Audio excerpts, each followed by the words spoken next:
ladies and gentlemen. The thread in this statement is the issue of perpetual violence during the election. Yesterday,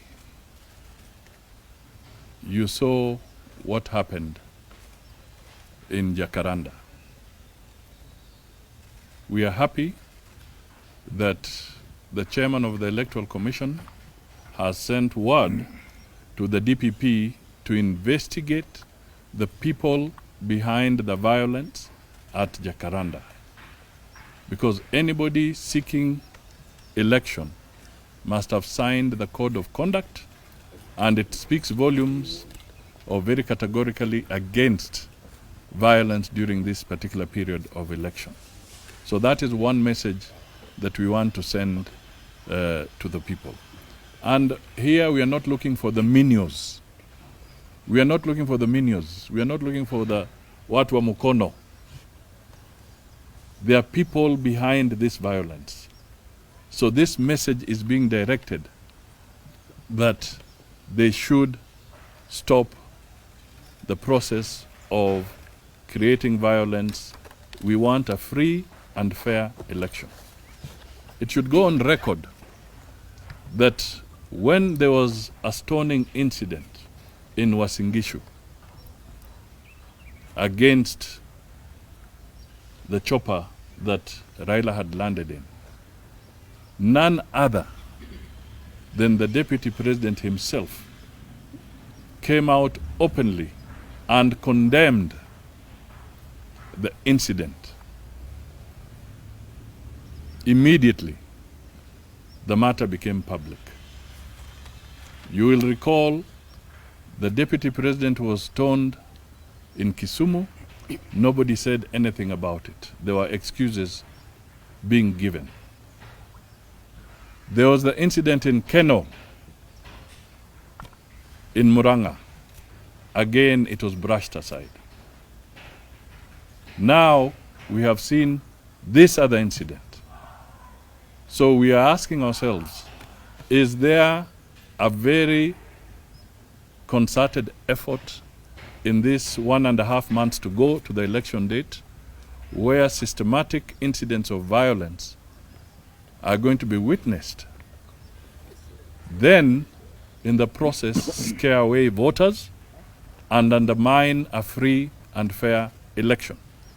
We as Kenyans, we in Kenya Kwanza, say this is not acceptable, and we do not want to see anything or any blood being shed because of this electoral process.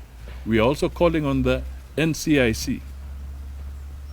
Instead of spending time and telling us that you have banned certain phrases, hatupangwingwi and etc., yeah? Bedroom, what have you.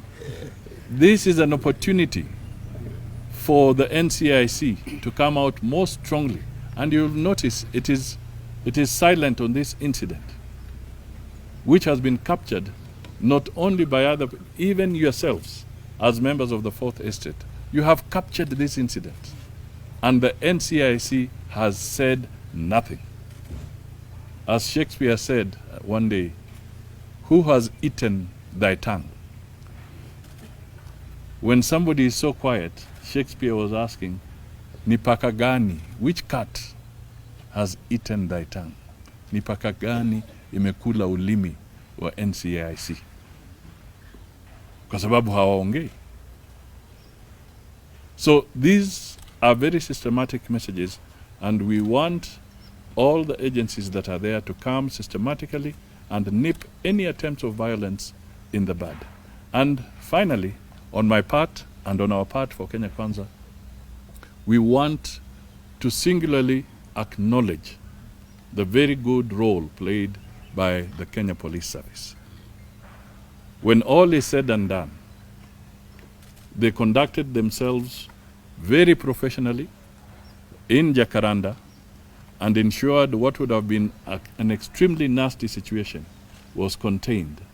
And if there were any injuries, which there were, you saw Mureithi and a few others, they were minimal. So we also want to say that the police stood out professionally, and if they conduct themselves that way, going through the entire election, we are likely then to see discipline and order during this process of electioneering. Violence must be stopped completely. We want free and fair elections.